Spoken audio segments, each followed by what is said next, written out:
Hello and welcome to the special edition of Truehope Cast, the official podcast of Truehope Canada. This is the 6th episode of the Truehope Family Files and it's titled Media Gang-stalking and Rooke the Crook. Enjoy the show. Hello everybody and welcome back to the Truehope Family Files. My name is Simon Brazier. I am your host. This is an 8-part special series on Truehope Cast, the official podcast of Truehope Canada.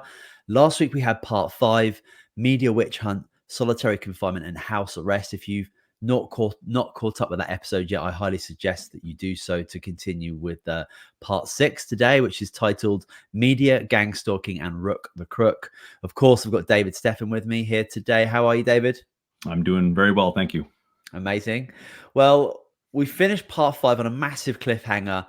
You waited 8 months after the appeals court hearing, and the 3 judges came back with a 2-1 vote against you. So technically, you were supposed to get yourself back to prison and Colette would have been back on house arrest, but you were expecting Ella literally any day, and you took a little bit of a different tactic.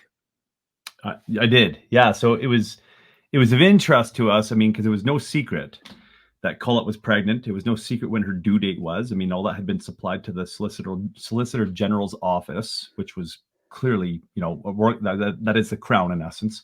And this is all being submitted to him because we're doing regular checkups with our probation officer because we're out on appeal, right? And so technically, I'm still supposed to be in jail at this point in time until the results of an appeal come out. So it was really of interest that on the due date of Ella, November 15th, that all of a sudden this decision is rendered, which is already way out of the norm. Typically, you would hear a decision either the day of the appeal hearing or within a month and a half. But never, any time after a month and a half is getting a little bit out of the norm. It's a little unprecedented. And by the time that 8 months rolls around, now we're really thinking this is strange. And so they rendered this decision, and it was a 2-1 decision against us. Now, that was a shock to us because in the appeal court hearing, it was a 2-1 decision for us based on where the judges were. So one of the judges over that 8-month period was swayed. The other one was not, but I'm suspecting that's why they gave it 8 months to try to hopefully sway him. But he did not sway. He had a dissenting opinion. And so 2-1 decision, all of their decisions were written. It was supplied to us, and I was supposed to bring myself back to jail. And so we hear this in the morning, and I'm just thinking, I'm not going to jail. I'm not driving myself into jail, not while my wife is about to have a baby.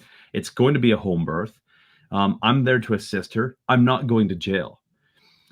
So I was pretty distraught over the whole of it. I was sick of the games. I was sick of the fact that oftentimes they were scheduling these hearings on the anniversary date of Ezekiel's passing. And they were doing this clearly intentionally. I mean, the pattern was emerging. It was just happening way too often. Or then they were, eventually they would start scheduling on my birthday and stuff like that. It was just like they were trying to just grind salt into the wound. And so they come up with this decision at that particular time. I'm saying, absolutely not. I'm not playing these games. I'm sick of the corruption. And so rather than driving myself into jail, I wrote a pretty heated post calling out the judiciary, calling them out for their corruption. Because this was clearly another case of corruption. With the appeals courts, you don't get transcripts. And they do this intentionally. And they do it intentionally so that, they can change their mind and do so without repercussions of being held accountable to what they had to say or what they agreed upon within the appeals courts. And so we clearly had 2 judges for us, and one was biased right out of the gates, as mentioned in the previous podcast.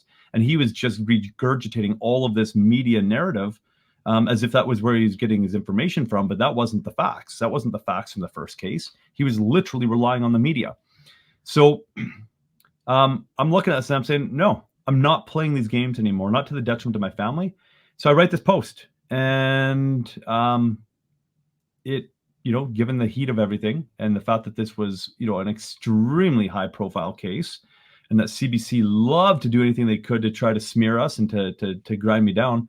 CBC picks up on it amongst all the other media outlets, but CBC did the best job actually in this. And it was a real amateur kind of rookie mistake that took place with the written article.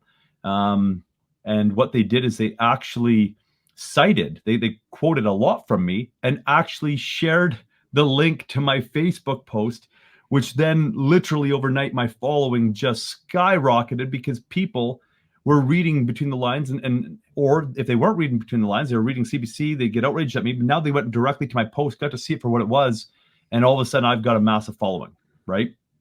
I think we actually have that article available. Yeah, I'm going to share that right now. But I just wanted to say in regards to the response of 8 months rather than a day for a decision or a month and a half. And I guess they have that time frame. So those judges who have got all that information in front of them can actually make that decision kind of quickly without too much external influence. And I'm sure that's there for a very specific purpose, that timeline. But to have, another example of just out of the norm practice during this case, that the 8 months, and that was, I guess, it's a long enough time for the Crown to either use it as a tactic to stress you guys out and put you under more pressure as you're kind of waiting for the appeal. But also 8 months is a long period of time to be able to persuade one of the other judges to swing the vote the other way, even though, like, in the moment, on that day it was 2-1 and it's obviously not what they wanted. So it's just another example of the treacherous, unfair games that have been played. And I'll share this article now that you're referring to. There it is. If you just want to maybe read the title for people who are just listening. Yeah, absolutely. Yeah. So the headline is "No Room for Justice," and that's quotes because that's coming directly from my post. "No room for justice. David Stephan post tirade after conviction upheld in son's meningitis death." And so, which, by the way, that's right off the bat, that's misleading because we weren't convicted in his death, as we saw from the last podcast. We shared that video right off the start where you have the Crown prosecution saying that the death has nothing to do with the conviction. That's not what they were going for. And the reason being is because they knew full well, and they didn't want to go down that road, that my son's death was due to the medical system with Alberta Health Services criminal negligence in removing that equipment from the ambulances. So right there, I mean, it's a fallacy, but they had incorporated that in their narrative for a long time until we actually called them out in 2019 and made them do retractions, which we'll discuss that in a future podcast. But yeah, so anyways, there's a ton of quotes. It talks about the fact that I mentioned that there's no room for love, there's no room for truth, and there's no room for justice within the courts. And so now, this is kind of, suicide in a sense, because what's going on here is I'm at the mercy of the courts at this point in time. I'm legitimately at the mercy of the courts. And if I upset them, remember, these are people that don't make decisions in a vacuum. They're subject to their biases, to their apprehensions of who somebody may be or politically. And that's going to sway their decisions. And when somebody starts speaking out and saying, you guys are incredibly corrupt, they're more likely to say, we're going to get you. But we're at a point here where we've just exhausted 2 out of 3 options. We've just exhausted those. We went through the regular trial and there was a wrongful conviction. The judge botched it after we proved that my son didn't die from what the Crown claimed, that the autopsy report was clearly falsified. And we were speaking openly about that. And so had we been wrong in that, you want to know that we would have been sued already. Like, I've probably said it 1,000 times out in the open at this point in time in various interviews and whatnot and live streams. I have not held back at all. I've made that bold claim that autopsy was falsified, yet no civil liability has ever been brought against me. And the reason being, and I actually was hoping that at some point in time that they would take the bait, that they would actually come at me for that. They never did. They never took the bait because they knew that it was just going to be, that there's no way that they could have proved in civil litigation that it wasn't falsified, and it would have actually done them a fantastic disservice. But I was hoping that they would. So I always took that risk to speak boldly about that. And so we proved that it was falsified in the first trial, but yet we're found guilty. So our next option is the appeal court. Otherwise, we're going to jail. And there's a precedent that's going to be like extremely damaging for the general public. And based on what we discussed last time, the Crown wasn't happy over the fact that I got 4 months jail and that Colette got 3 months house arrest. They were wanting up to 5 years. And so they were pushing for that. So they appealed as well, but our appeal went through first. So now we appeal, and option 2 fails. So we're left with one option. This is our last chance, and that's the Supreme Court. And so that's basically where we were going to have to look at going next. But so what happens though? Sorry, David. Just before you take us through that, I was just thinking about the article, "The No Room for Justice." I feel just trying to get the motivation behind the media to post that, to kind of risk amplifying your audience and amplifying your message. I think that they're potentially going with he's a crazy guy, he's a conspiracy theorist. No, they use the word tirade on there, so they're looking to expose you as this crazy person. But I think people deep down know that there's a horrific amount of corruption within the judicial system, within medicine, within education. Like we see so many examples of this, and I think people just kind of deep down know that. So that's why I feel that you had a very, very positive outcome from this, and it just goes to show like the people behind this type of article who kind of green lighted it, the editor, like they're not the smartest individuals in the world. They've kind of got this game plan. Remember, this is uncharted territory for them. The media, they're not accustomed to a convict or somebody who's been criminally charged speaking openly in the public. That doesn't typically happen. And before this, I mean, I'm not aware of anybody who had ever been charged for something like this that didn't remain silent and let their lawyer be the mouthpiece. Yeah. Because the thing is, and here's the thing that I had to live under literally for 10 years. Anything I said or did could or would be used against me in a court of law. I literally was living under that weight for that many years. And here I am, a public presenter. I'm speaking openly about things. I had to be very careful that anything I said that I could back up and that I was willing to find myself defending in a court. That's literally how my mind began to work, and still does work that way today. It became so habitual for me that I don't say anything unless I'm comfortable knowing that I can take a bold stand for it on the witness stand at some point in time. And it's the way that we should all operate, because it means that we're not going to speak things that we don't think or that we don't actually know are truth. So we're always looking to back up what we're saying, that we make sure that we're not putting ourselves out on a limb. And so the media they're not used to that. So they're posting an article on somebody who's speaking boldly, who's now supposed to be going back to jail. And so they're not used to that. They don't know what this is kind of untested for them. And so they really generated a significant amount of sympathy for me in that particular element or that particular area at that point in time. And it actually did what I was really hoping that it would do. Because I'm supposed to be, at this point in time, November 15th, I'm supposed to be getting in the vehicle or having my wife get in the vehicle with the kids and drop me off at the doors of the jail. And I'm supposed to go in and surrender myself to them, get handcuffed up, put in the room until they process me and throw me back into solitary confinement again, right? So the Crown does something really out of the norm, because remember, at this point in time, they're doing everything they can to injure us, right? Psychologically, everything. This is a complete game for them, and they're trying to break us. And so all of a sudden, my lawyers, because we have 2 lawyers at this point in time, Colette has one, I have one, who headed up the appeal, they get a phone call from the Crown, and the Crown states to them, hey, if you're going to appeal to the Supreme Court, your client doesn't have to go back to jail. We'll just continue on the conditions like what we did before, because I'm on conditions at this point in time, which, by the way, one of those conditions was any sign or symptom of sickness or injury that we have to take our kids into the doctor. So literally we're taking our, Enoch starts to get a runny nose. Doctor, we go, right? It was the stupidest thing. And the doctor's like, what are you here for? So that we don't go back to jail. Well, Like we're just following our orders. Right? And the doctor's just like, come on, you guys are healthy. He's like, he tests, blood oxygen levels. He's like, doesn't get any better than that, right? You guys are great, great bill of health. There you go. If anything gets worse, then come back, right? Nothing ever got worse, but it was just this ridiculous thing that the Crown was really trying to hit on, right?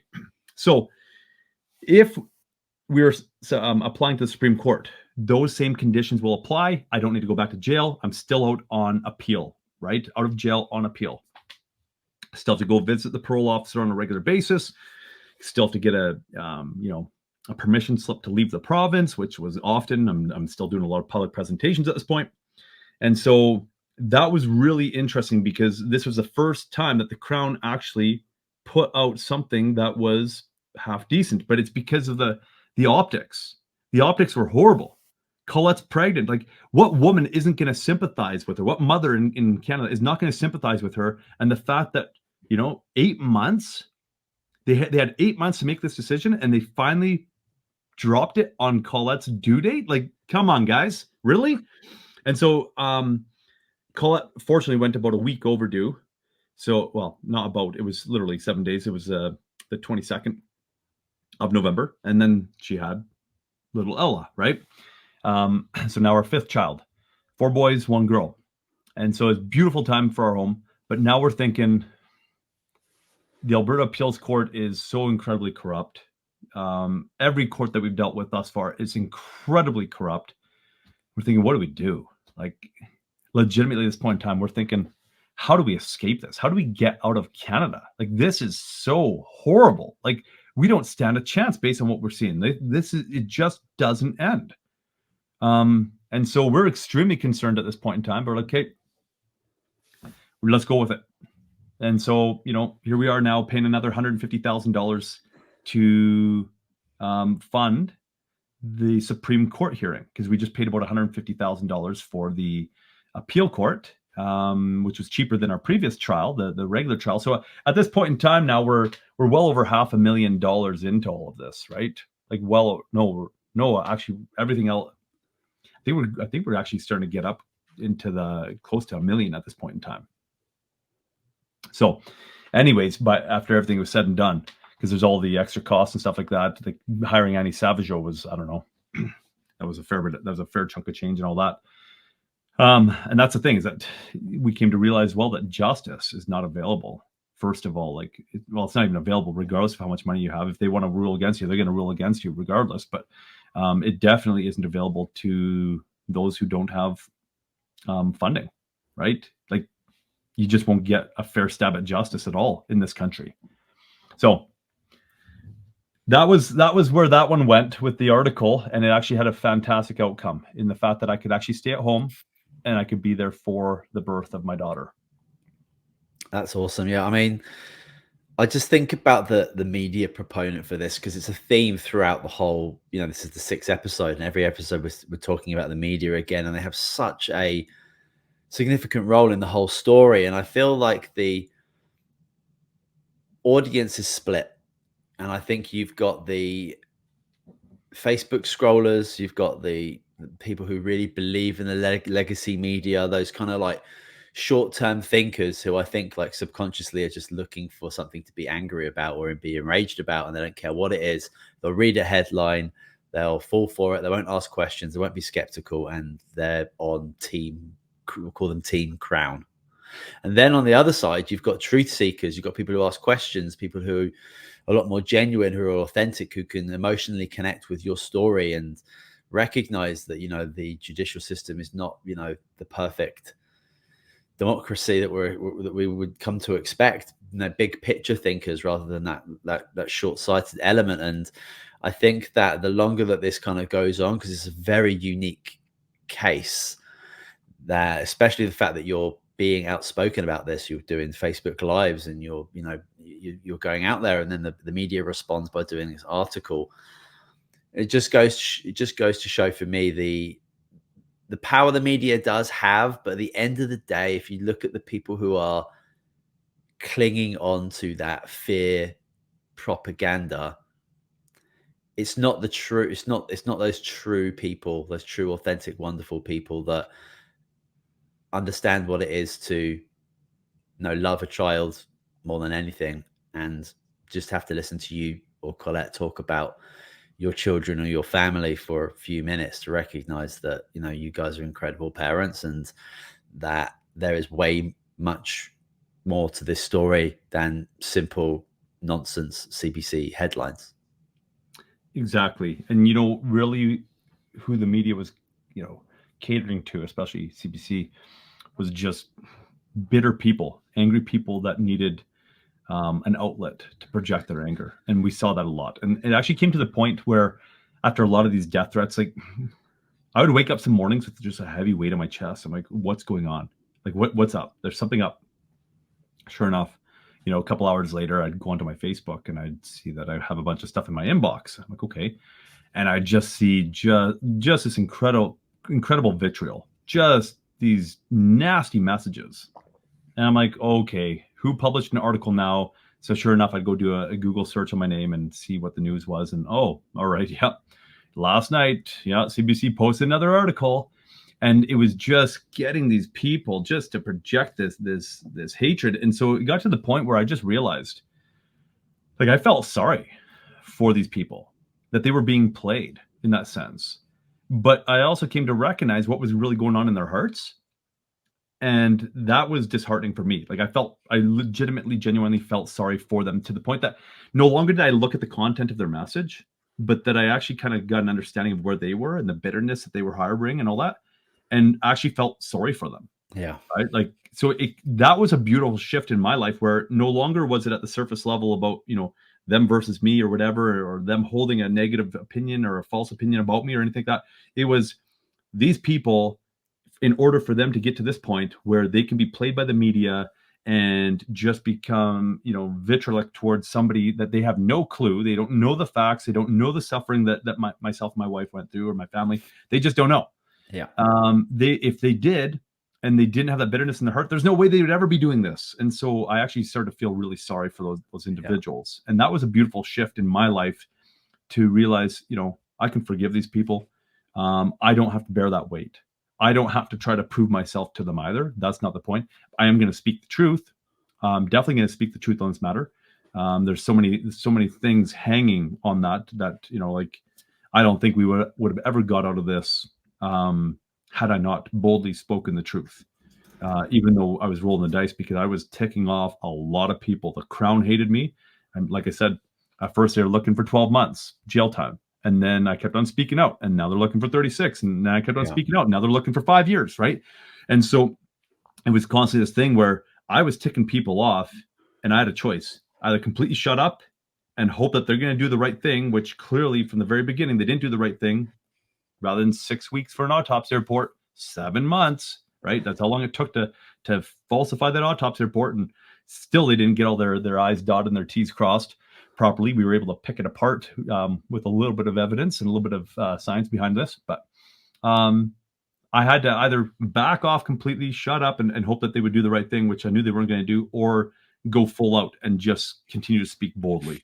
And so either way, I was going to be upsetting people regardless. So I decided to use the road of truth. Yeah, and I think that those angry individuals on the Crown side, I feel like if they were a majority and they actually truly thought about the situation and believed that their anger was justified, then they would come out in numbers and protest. Because at this moment, you're doing events with Truehope, you're doing dozens of them, and you're not having any issues. Like you're not having these stores being boycotted. You're not having these stores being, threatened with anything. You're not being blocked at the door. None of these things are happening. So it's like you'll get, these articles come out online and in the newspaper and on TV, I guess. And then you have these people, these Facebook trolls, or these just like even the real people just sending you messages from, their armchair with their feet up on their phone, just sending these messages to you. But there's nothing behind it. Like, it's just, it's not really about you. As I say, like, you feel sad for these people and pity. I totally agree with you there. And it's just, yeah, if there was any real substance behind or any truth behind their hatred and anger, they would be out in numbers, because that's, that's where you show that you really care. They'd be out there. Exactly. And like we discussed last podcast, is that when the media found out that I was going to be in Prince George, this is back in January of 2017, the media decided that they were going to create the news rather than just report on the news. And so they were talking about protests and using all of this inflammatory language to make it look like there was going to be an issue, which would naturally rally angry people. If there was actually that many angry people that were angry enough to want to protest, well, the news just created that event for them. They're going to rally together. And what do we see when I arrive at Prince George and I go to do the presentation? A room full of people that were eagerly wanting to hear what I had to say. Nobody there for a protest other than that one guy that shows up late with the media, leaves with the media, causes a stink, and the audience wants to lynch him, and I have to calm the audience down, right? Like, Yeah. it's just not there. Like, obviously there is angry people, but mainly they're probably just keyboard warriors who, for the most part, and they just feel, like they have no significance in their life. They're bitter. They don't feel like they're achieving anything. They're probably, vicariously living through these online role-playing games type thing, whatever, right? I don't know. Like, I'm sure there's all sorts of people, but that's probably the majority of the people that were actually doing, on Team Crown, doing their bidding of just spewing vitriol at me. Were probably just people that just didn't feel very good about their own life circumstances. That's most likely it. Yeah, and those individuals, those characters that do come out to play, like that chap at that health food store in Prince George, we can say with pretty much a lot of certainty that that person's been paid to participate in that game with the media.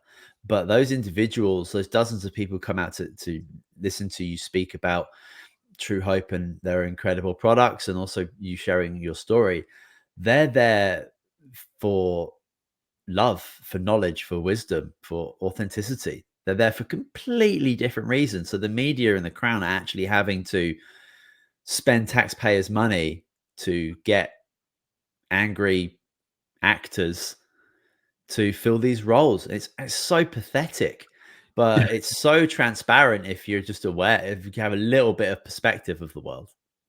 That's a really good way of putting it, because even when CBC was sitting there, doing all of this, and they were running the agenda really for the media, they led the charge.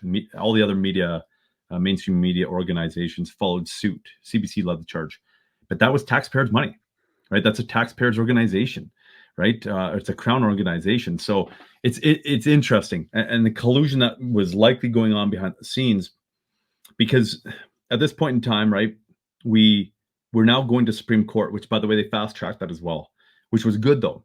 They fast-tracked it. So this is November 2017 that we're applying to Supreme Court. We're going to be heard by May 2018. So that's pretty quick. But in that meantime, we're still doing presentations, right? I'm doing a lot of presentations, and everything was going fine. Like, there was still no issues. Now, lost the appeal, wrongful conviction in 2016, but yet there's still a lot of people showing up for my presentations. And like you said, no issues unless the media is somehow getting interconnected with this whole scenario, right? Where the media isn't involving themselves, there's literally no issues whatsoever. So now we fast forward to February 2018. So now we're 3 months out from losing the appeal, and we're a few months out from going to the Supreme Court, and I'm on permission slip to do a tour. And so once I go to the Alberta Solicitor General's office, the Crown, right, and I tell them where I'm going, and they log it into the computer and they give me a permission slip, right? So they know where I'm going to be, the Crown. So then I'm at these events. There's two back to back coming up into first and second weekend of February. And the first event is in Saskatoon, and it's the Health and Wellness Expo that's putting on these back-to-back events. Now, I'd only ever had one show with them before, and that was in, oh boy, I think it was March. No, probably February. I think mid-February as well. Mid-February of 2017. Now that was coming off, 1 month after the Prince George event. And it was right around that Prince George event that he reached out to me, that I got in contact with him. And so that was really fresh. And I just said, look, I just want to let you know that I'm probably going to be the most controversial speaker that you're putting up if you really want me to be there. And he said, oh, absolutely. Controversy sells. I said, yeah, yeah, it can. It can. Are you ready for it? Right.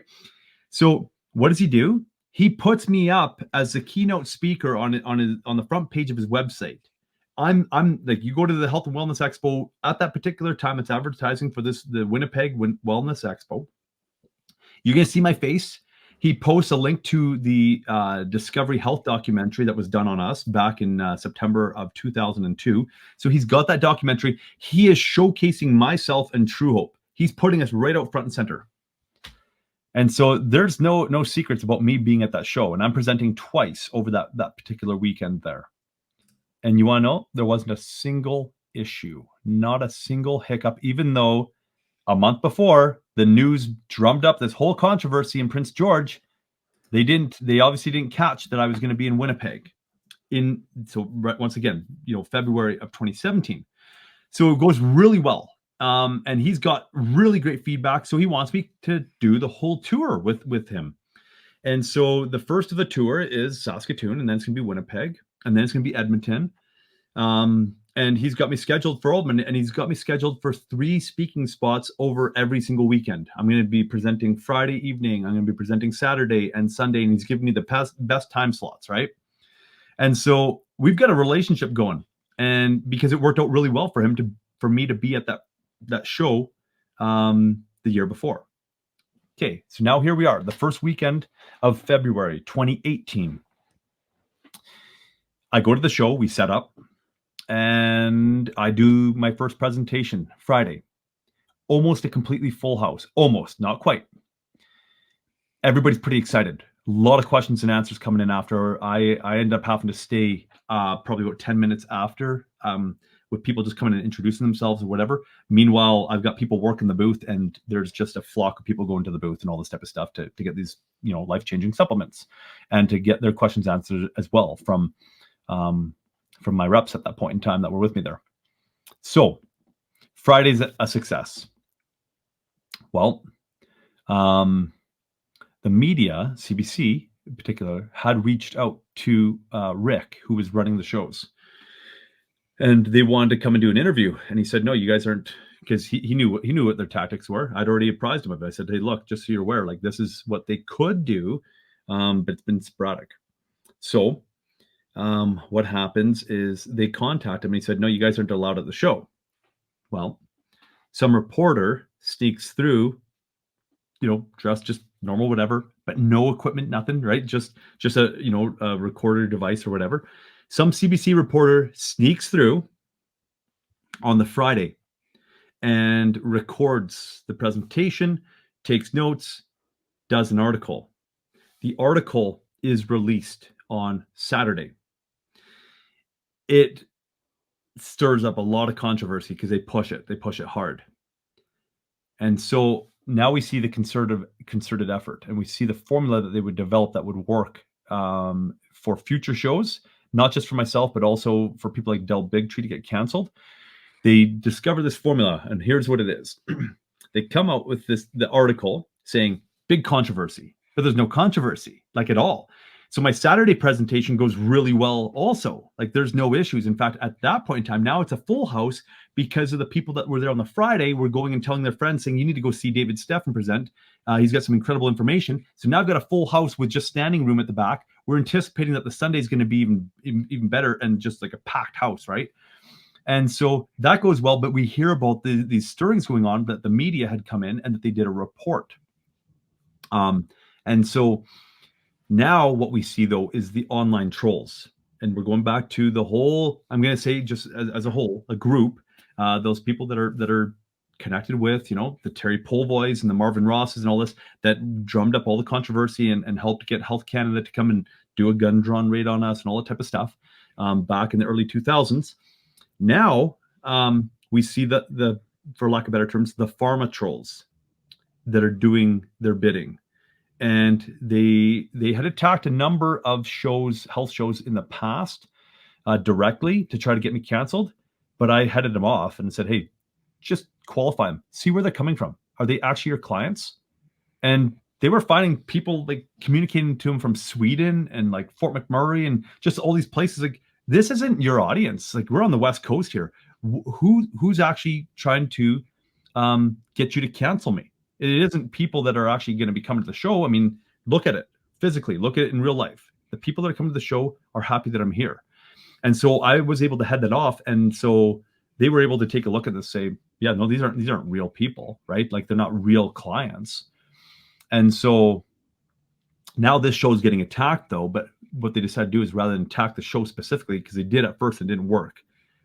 Just case in point, we were going to do Saskatoon, Winnipeg, and Edmonton. Edmonton was the first year that this particular show was going to be there. It had never been there before. One of the people that reached out said, I've been a longtime supporter of yours here in Edmonton. Really funny. We've never been there yet. How could you support me from Edmonton, right? We've been in Saskatchewan and Manitoba. And I will no longer support you for having David Steffen there. And so that was one of the reports that Rick brought back to me and said, yeah, no, these are not like real clients. They're just drumming up this controversy, trying to get you canceled.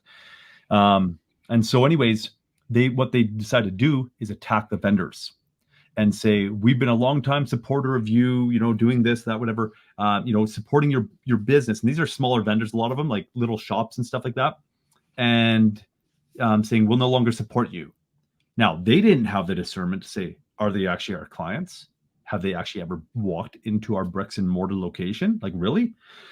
And so they get scared and say, oh no, we're going to lose our business because we're supporting a show that's supporting David Steffen, who is a baby killer, right? Is how it's being coined. And so then they start to pull out. And that's where they actually had success, because they were able to effectively disrupt the show. And here was one of the major issues. It was the first year that the Health and Wellness Expo at this point in time had decided to really get big sponsors. And Sobeys became one of their sponsors. And so just to provide a little bit of context to this, late January, early February, one of my reps is working with Sobeys. Sobeys wants to carry our products, and Sobeys is setting up these little wellness centers within their larger locations. So it's going to be like a small health food store within their grocery stores with, people that actually work it and are, kind of expert in relation to nutrition, right? So that's what Sobeys is looking to do. So they're getting into the health shows to basically roll out this new model that they're about to bring forward. So they sponsor the show. So Sobeys is wanting our products. Well, now we're jointly together at a show. We're not under their banner. They have, I think, 8 booths, because they already carry other natural health products. So they had those vendors come and work under their umbrellas. So they had a whole aisle. Sobeys did. We were right across the aisle from them. And when the controversy starts to erupt, Sobeys takes a look at this and they decide to do a PR stunt with it, thinking that they can throw me under the bus and gain some ground in the natural health industry, right? By throwing me under the bus, that it's going to somehow, it's going to save face for them, and they're going to ultimately be able to springboard off this. It completely backfired. They put out a press release on the Saturday evening, distancing themselves from me and distancing themselves from the show, saying that they're pulling out of the show. So they did. They pulled out of the show. So now what happens? The whole show starts to erupt. You got 4 booths from Flamin. Flamin pulls out. You've got these other, 1 booth, 2 booth, whatever over here that are saying we're pulling out because they're being attacked and thinking we need to separate ourselves or distance ourselves from the show. Otherwise, we're going to lose our clientele, because they've got these people phoning in and saying we're going to, we're not going to support you anymore. When in reality, they weren't actually their clients. These are just professional trolls. And so then Sobeys pulls out all 8 booths, and they put out a press release saying that they'll have nothing to do with it. And it completely backfired to the point that they actually never did roll out those little health food stores within the Sobeys locations, because now there was a massive boycott going on against Sobeys, because I had a big following at this point in time, had a big following of highly supportive people in Canada that were very conscientious of what was going on in relation to, the pharmaceutical industry and all this type of stuff. And they could read between the lines. So there's this big boycott that's being called out on Sobeys, saying don't support them at all. And that's now going out. So basically what happened is the media, CBC, in conjunction with these trolls, were able to just throw a massive wrench in that show. And then we got canceled because he said, Rick said, hey, look, you have to pack up. Like, this has just gotten way out of control. You have to pack up. So now we pack up on the Sunday morning. The 8 booths are all in disarray that Sobeys was involved with. And so now the show is like gotten down to like just over half of what it was. And then there's a ton of people that are showing up to come to our booth on the Sunday and come to the presentation, and they're livid because we're not there. And so everybody's suffering now, all because of this media and online activity, when in reality, there was no issue. There was no issue, but because it made it look like an issue and people responded to it like it was a real issue, all of a sudden it did become a real issue. So it's a complete AstroTurf movement. So now they get this figured out, because before they couldn't get me canceled from these different shows, and they kept on trying, right? Like November of 2017 health show, no issues. Media tried to come in. The show organizer said, absolutely not, get out of here. No, we know what you're trying to do. Get out of here. And there was actually an altercation that took place out in the main hall as I'm presenting in this side room. And you can see this altercation going on because the media is demanding that they're able to come in to see my presentation and to record it so that they could drum up this whole thing. So because it was dealt with appropriately, there was no issue that resulted from it. Had they been able to come in and do their spin, they would have drummed up an issue.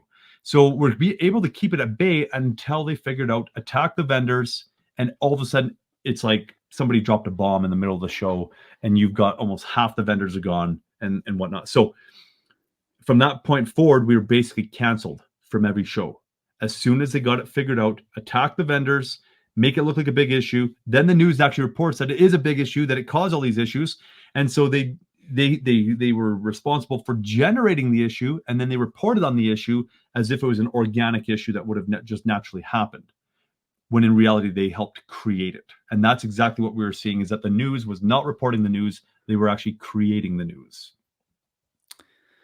Yeah, quite incredible, but it's clearly it's actually a quite smart tactic that obviously worked. And the fact that you had people that Sunday coming to the booth, coming to the presentation, and they were very upset that you weren't doing that. That's the real people in regards to the handful of individuals that don't really exist, that again paid to cause up problems. And I understand from the vendor's perspective, they might not have the awareness to recognize that these complaints or these responses from their audience or customers, they weren't sure that these people genuine or not, and just reacted in a over the top manner, rather than perhaps chatting with yourself, chatting with Rick, chatting with the organizers of the event.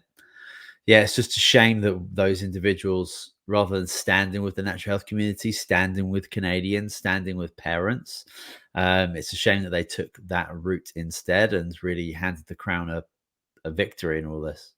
Yep. Yeah, and at the end of the day, and this is a simple formula, had nobody responded to these false complaints, to this controversy that was trying to be drummed up, had nobody responded to it that was within the show, nobody would have known the difference. The news would have had nothing to report on. Nobody would have lost any clients, and the show would have, kept on going tickety-boo. But as soon as a few people cave, it just creates that domino effect. Which here's the interesting thing now. And now that we're this far out, which we're going to get, we're going to substantiate where we are today over the next few podcasts. But it's interesting because here there's no issues now, and yet these issues still persist, where there's still the online troll activity. I don't see it ever, like on my Facebook page or anything. But if I'm going to go do a presentation, if it gets into the hands of the wrong people, all of a sudden there's going to be a major controversy, or it looks like it online, with all of this, like the most recent one got put onto Reddit, and there was 45 comments, like lickety split. 40, it looked like a big issue. and then it stopped at 45 comments. Like it stopped as soon as it started, just to make it look, it was a facade to make it look like there was an issue. And then when the show got canceled, because I was, in the next little bit here, I was supposed to be doing a show. There was 2 more comments that popped up. One was, oh, looks like, and this is a couple days after, oh, the show was canceled, right? And then someone else responded back saying, oh, that's a perfect outcome. Thank you, everybody, right? Which this was the person that was really inciting the whole controversy. You look at the alias, you look at everything going on, it's like, you're an online troll. You're not a real like, you're not actually, that's not your real, personage that you're putting these comments under. It's just some robot type icon or whatever. But you could see the dialogue that was going on, and it all looked like it was or the majority of it, not all. There was I think a couple comments when I analyzed the 45 comments that looked like they were actually legitimate people from that area, but the vast majority of them looked like it was somebody talking to themselves. Like it was all written like responding to themselves under different aliases to make it look like it was this big ordeal. And unfortunately, had the health food store that was going to be hosting me not responded at all, nobody would have known the difference. Nobody would have known the difference in the real world. It's just, it's strange. It's actually shocking that how much is being influenced by these organizations, by people that are putting on a front that are literally just there to be professional crap disturbers, right? Yeah. That's all they're doing. And they make it look like there's issues when there isn't really an issue. And people out of fear respond. And then once they respond, then it gets the ball rolling as soon as they give them a little bit, and then they can just springboard off of it, and it turns things bad real fast. So that was the beginning of the complete collapse of that part of my career, where here I'm rising quite quickly to being the top health speaker in Western Canada. I'm going to start now doing tours in Eastern Canada. I'm being invited out to all these different shows and stuff like that. I don't have to go and apply. It's just a shoe-in. I've got health food stores setting up events all the time. And all of a sudden, everybody's pulling back, because once that show blew up, now the media had something to go off of and to make it look like it was actually a real substantial issue. And so now we had this issue on our hands. So the spring of 2018, I had a lot of presentations set up, a lot. In fact, there was at one point in time, there was over a 10-day period, I had 11 presentations set up. So I was just going to work myself to the bone.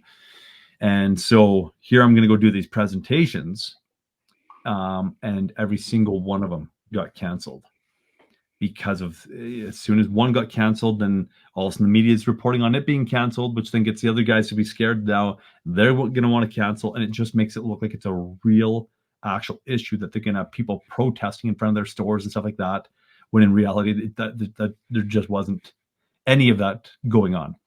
And so I basically overnight had to shift gears to trying to figure out, how do I get these presentations out? And so I remember doing kind of a response after all that I did an online presentation after I'd just been canceled, and said, here's the presentation that they're trying to prevent you from seeing. Here's the information that's going to empower you to live a better life and avoid having to walk through the doctor's doors. And so here it is, right? And so I put that out there.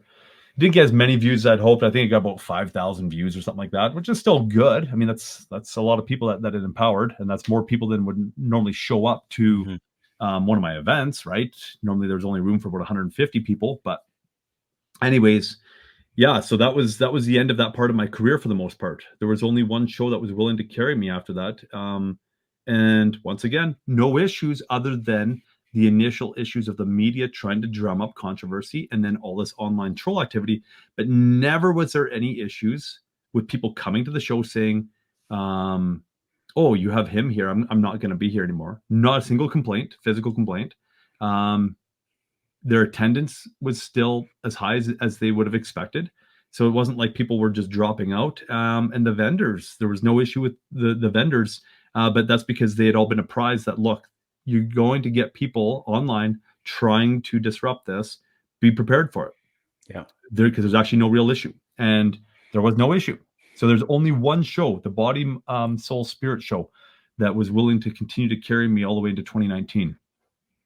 So that was unfortunate because Truehope was still, we were thriving. We still are thriving, but we were thriving. We were growing at a rapid rate because of all of this activity. We were helping a lot of people, a lot more people than we otherwise would have been through all of these shows by getting this information out there. And it was just a really sad thing to see it being attacked and the death of my son being exploited to, propagate this false narrative that would shake stuff up when in reality people there just wasn't. It was just really strange because there was no real issue, but yet they were able to create an issue out of nothing. Yeah, that's right. Wild stuff. But that takes us to what, mid-May now, I think, and you're scheduled for the Supreme Court in quite fast fashion. Again, we see, a similar special treatment for the case. Yeah. So now, at that particular time, Supreme Court of Canada, that's out in Ottawa. There's only one of them. There's 9 Supreme Court justices. And our case had been accepted. It had been accepted because of the dissenting judge. That gave us a shoo-in. Because typically, if we were to apply, only 1 out of every 10 cases that are applied to at the Supreme Court of Canada will be accepted, right? Because there's only one court, only one panel of judges, right? So they can only hear a couple cases a day, and there's only one court for all of Canada. And so they're very selective. So here we are. We have a shoo-in. We're now applying to the Supreme Court. We're in. May comes around. I decide to travel out there. I fly into Toronto, and the Total Health show is happening.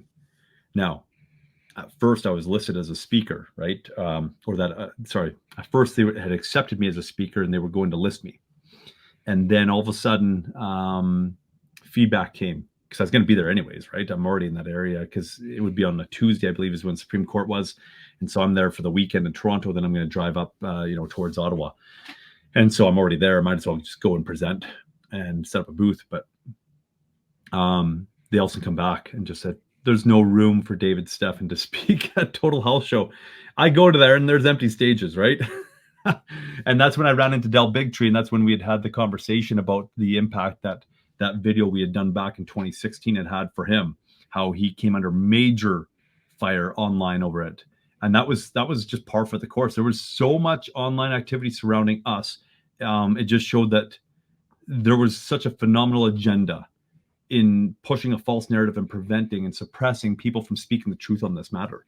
And so anyway, so I'm there, I attend the show, hang out, whatever, as just a customer. And then we go up, me and one of my reps who was with me, we decided to go up, we hang out in Kingston for a day, and then we head up to the Supreme Court in Ottawa. And they hear the case. So I'm there personally just watching this go down. They hear the case. Now there's only 7 Supreme Court justices on the panel here because of interest. 2 of the judges are from Alberta. And one of the judges had personal dealings with my father because she was, back in the early 2000s, she was a lawyer, and she was actually the lawyer that we had hired to represent us to go up against Health Canada. Then, before we got to trial, she was elevated to a judge. She was accepted in as a judge. So then we were left looking for a new lawyer, and that's how we came in contact with Sean Buckley at that point in time. But before that, we had hired this individual as our lawyer. So she becomes a judge, and then works her way up the ranks, obviously fairly quickly, to the point that she ends up as a Supreme Court justice. So she can't be on the panel because there is a bit of a conflict of interest there, being that she had dealings with my father, at that point in time, 16 years previous. So she has to recuse herself, and then another one of the judges, another Alberta judge that's closer, recuses themselves because it has to be an odd number, 5, 7, 9.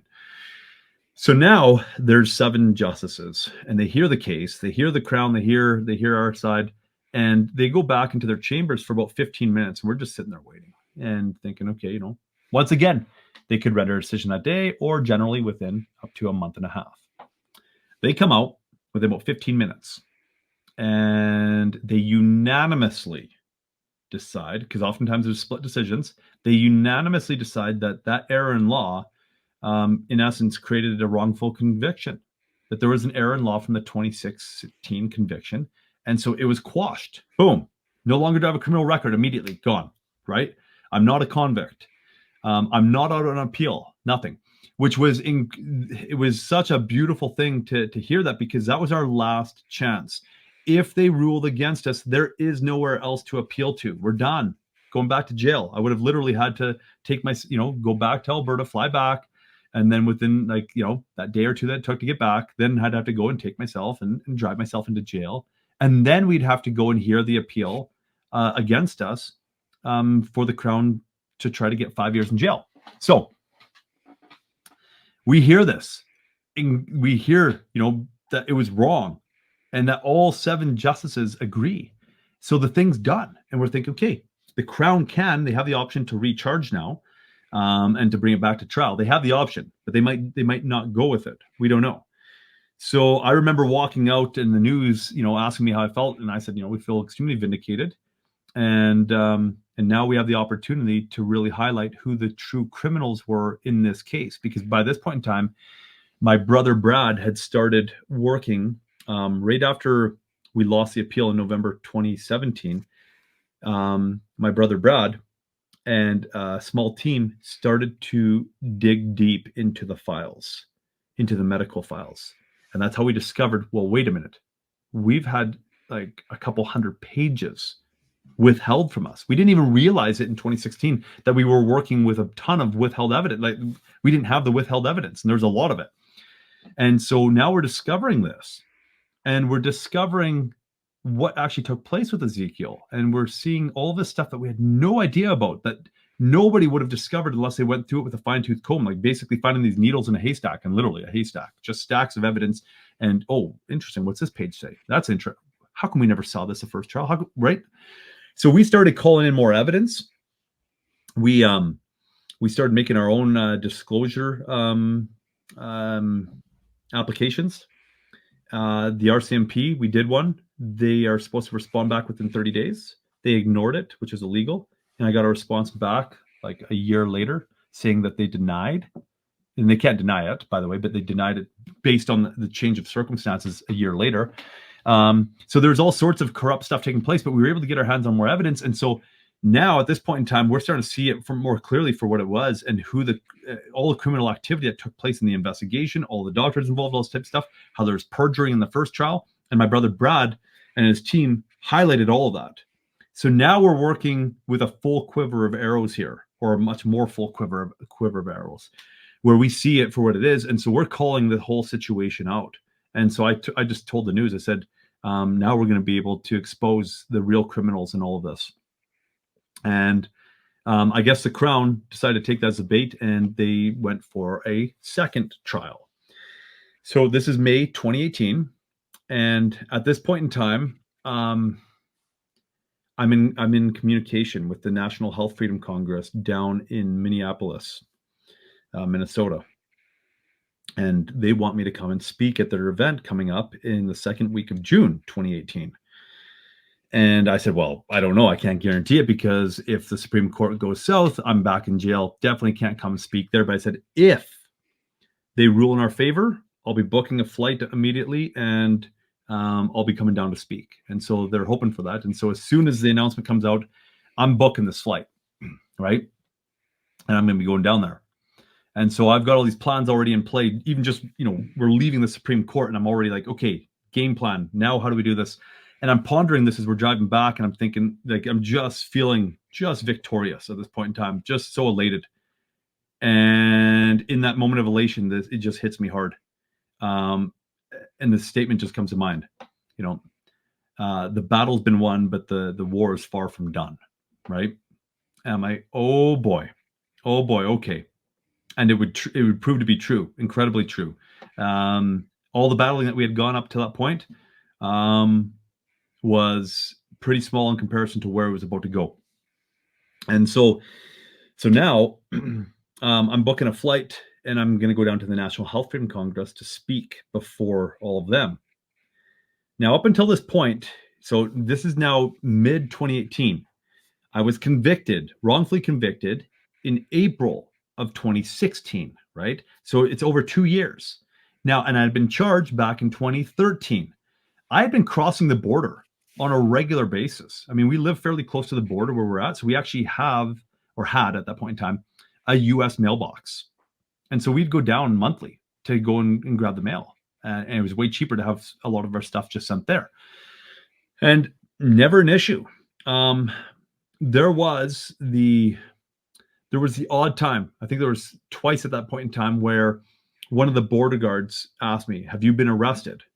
Now, I actually hadn't technically been arrested. Like when they charge us, typically they would arrest you and they put you in jail and then process and you get out on bail. They didn't do that. Once again, a very unprecedented thing, right? Like the whole case is incredibly strange. So now, they'd asked me if I got arrested, and I didn't want to be like, well, not really, but what? So I'd just say arrested. I've been to jail, and it would just shock them, right? Like, what do you mean you've been to jail, right? Because it's all post 2016 that these questions started to rise.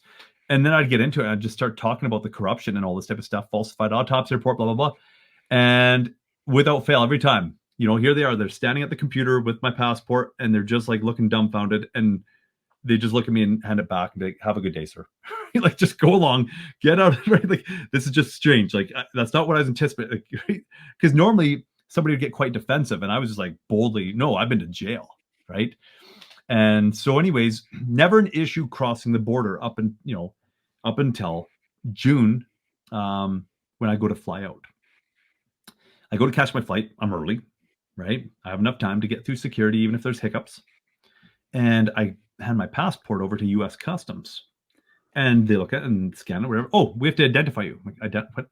Identify me? I'm me. Look at me. Look at the picture. It's still me. Beard, long hair, right? And so I'm like, "Okay, identify me." So then I get taken to a back room in the customs within the airport. And I'm sitting in the waiting portion, just waiting. And there's one guy behind the desk, and he's been given my passport, and he's on his computer, and I'm just watching him, and I see his eyebrows raise, eyebrows drop, he's just like, "What is?" You can just tell he's dumbfounded. What is all this? What's the story? Yeah. Yep. And so I'm waiting. I'm looking. I'm watching. I'm looking at my phone, looking at the time. Like, I still got a little bit of time. I can catch my flight. Finally, he calls me up after probably about 45 minutes. I'm like, "Oh boy, my flight's almost been missed at this point." Calls me up and says, he opens up the fact that I've been flagged by the Crown. So the Crown, at this point in time, what happened is they had recharged. They wanted to do a new trial. And on my birthday, June 11th, because I'm supposed to be flying down June 10th, and June 11th, I'm going to be speaking, right? And so on my birthday, they scheduled the first hearing. Now, it's a simple administrative hearing. It doesn't require me being there. We have lawyers at this point in time. It doesn't require our presence, never did. It's just a simple, let's schedule some dates. What are we looking at for trial dates? That's it. Well, they try to subpoena me to court, saying you need to be there for that. And my lawyers are like, "Absolutely not. This is the most ridiculous thing." What they were trying to do, because they knew I was going to be down there speaking, it had been advertised. They were trying to prevent me from being down there speaking. So then because that didn't work, they flagged me at the border. I'd never been flagged up until that point, but now I'm flagged. That's why as soon as they scan my passport, all this stuff comes up, and it's just like, "You can't cross the border." And whereas I'd crossed the border dozens of times between, even after the conviction, which is, I shouldn't be crossing the border at that point in time. I've got a criminal record and there's no issues. Now I don't have a criminal record. It's all been quashed, and they're saying you can't cross the border. So he says to me, "You've got these outstanding court proceedings." He says, "We can't let you across the border until all of that's cleared up." I said, "Well, that could be 5 years. Are you serious?" He's like, "Yeah, no, serious." I'm like, "Are you kidding me?" I said, like, we just won our Supreme Court hearing. We're exposing the whole of this, the fact that they falsified this autopsy report, that they've done this. I talked about all this collusion and everything. And he just looks at me shocked, and he says, he looks at me, he doesn't say anything yet. He grabs a pen and he just, slowly hands it over to the desk to me and says, "Hey, do you have a piece of paper?" I said, "Yeah." He says, "Can you write all that down so I can bring it to my supervisor?" I'm like, "No." I'm not going to write that down. I said, go to this website. You can actually see it black and white. You'll see the reports. You're going to see this. You'll actually see the facts. I'm not going to write it down for you. And you trust me. Look at the facts here. Here's this website. Go to it. So he goes to the website. He brings it to his supervisor. And I'm not kidding you. 10 minutes later, they come out and they're like, you're good to go. Awesome. Unfortunately, I was 10 minutes too late to catch my flight. Had to catch a hotel that night and then come back at 5 a.m. for the next flight, where once again, scan the passport and, oh, you got to identify this. Fortunately, the supervisor that was on that afternoon was working the morning shift. So she's like, oh, you again, quickly come back here. We'll process you. It'll take no, right. So 5 minutes later, I'm walking up the escalator out of customs and I'm into the US side of the airport. Right. Awesome. And so absolute corruption. Once again, trying to suppress my voice. They didn't want me speaking at the National Health Freedom Congress in the US on what had just taken place over the past few years with this corrupt case.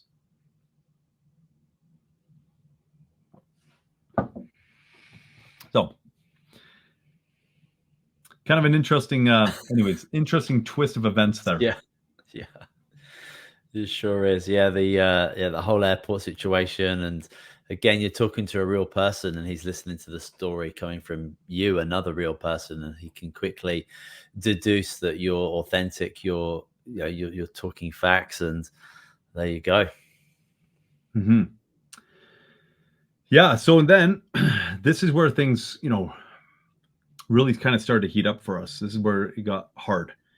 So we just won the Supreme Court hearing. That cost a lot of money. We were a little bit behind on lawyers' fees at that point in time. They're now preparing for the second trial. They're quoting us about $500,000 at this point in time is what it's going to cost us just for the trial, right? And to prepare for it, even though they were already, well apprised of everything. They'd already gone through the 3,500 pages of transcripts in the first trial. And so now at this point in time, I think we're about $20,000 or $30,000 in debt to them. And so we got to pay that off quickly. And we're working towards that. But then something else arises as well. My brother Brad and his team had discovered major elements of corruption, very, very clear cut within the disclosure that we'd received. And so now we're going to approach it much differently than we did the first trial. And we're bringing this up with the lawyers, and the lawyers are not interested. They're saying, no, it's a really easy case, clear cut case. We'll just win based on the merits of the case. We don't need to go down the rabbit holes of corruption here or there or whatever.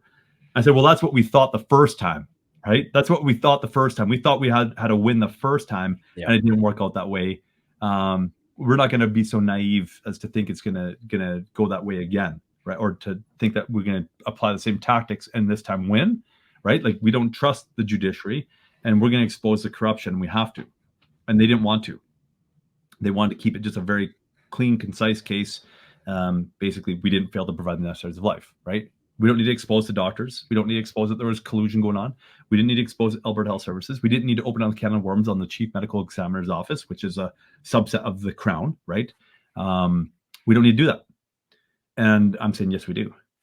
And so we had a very straight conversation with them. And this is coming up, I think, September of 2018. And it just, at the end of the conversation was, well, you have to make a decision, right? One, we need to get paid. And I said, well, we're working on that. We're going to get you paid up right away here, right? And we'd already been working with them for quite some time and generally kept up, so that was fine. Mm-hmm. And second, you need to make a decision as to whether or not you want us to represent you, because we will not be representing these particular elements. And I said, okay. Well, I already knew what the decision was at that point in time, and here's why. For a few months before that, I had very strong impressions saying I need to self-represent. And I was terrified. I didn't want to self-represent. And the optics are bad. Like, my wife was going to hate me for it as well. Like, it looks really, really bad. I'm going to, in a very complex criminal case, I'm going to go and self-represent myself and hope for the best. But I just kept on getting the impression, you have to self-represent. And I was not in a position to make that decision on my own. And so it wasn't until this conflict arose that I said, either way, I can't have you as a lawyer. And so I got back to them a few days later. I got back to my lawyer and fired her in a very gentle, kind way, because I really appreciated what she had done for us in the Supreme Court hearing and the appeal court hearing over the previous 2 and a bit years. And so we developed a friendship and stuff like that. I think it was just a lovely lawyer, really. And so so I just said, well, we're just going to part ways though, because this is the direction that I'm going. And so then the other lawyer who was working in close concert with the other, they weren't working the same firm, but they knew each other quite well. So then the other lawyer that was representing my wife contacted my wife and said, okay, I need to meet with you. And so we went and met, or my wife went and met with her. And the lawyer fired my wife as a client, saying, like, I respect your husband and what he's want to do, but I can't be a part of it. I can't be a part of it in essence, because there's going to be conflict in the courtroom. She wants to go one direction, I'm going to take it another direction. She knows what's going to happen. And so she said, it's just in your best interest that I fire you. So now my wife doesn't have a lawyer and she's not happy with me, right? Like, this is a really hard thing for her at this point in time. Over the next month or two, we get them all paid up with the additional money that we owed them. And now we're out of debt. And so we're feeling pretty free and clear, except for the fact that I'm self-representing. So now we're into a whole new ball game where I'm going to have to get sharpened up. I'm going to have to understand the elements of the law, and I'm going to be the one speaking. And that's intimidating. Like, I'd spoken numerous times in court before, but never had I done it enough to overcome the intimidation factor. So now here I am. I'm going to have to take the stand all the time, right? I can't hide behind a lawyer. But also, I've got the truth with me, because oftentimes, like in 2016, I saw where the doctors would pull the wool over our lawyer's eyes, in essence, because he wasn't there. So they could lie, and he couldn't respond in the moment. And unless I stood up and objected, which is out of the norm, and then went and said, hey, by the way, she's lying, and it becomes a court disruption, unless I was willing to do that, the lie was able to slide. And then afterwards, lunch break, I'm filling them in, and it's like, well, it's already done. It's not that big of a deal, or what, right? Well, it becomes a big deal when it happens multiple times. Sure. It changes the narrative. So now I'm feeling somewhat liberated that I can speak directly to my accusers and call them out on their BS, and that they can't pull the wool over my eyes, because I was right there. I lived it. I lived it just like they did. They can't go and change the narrative.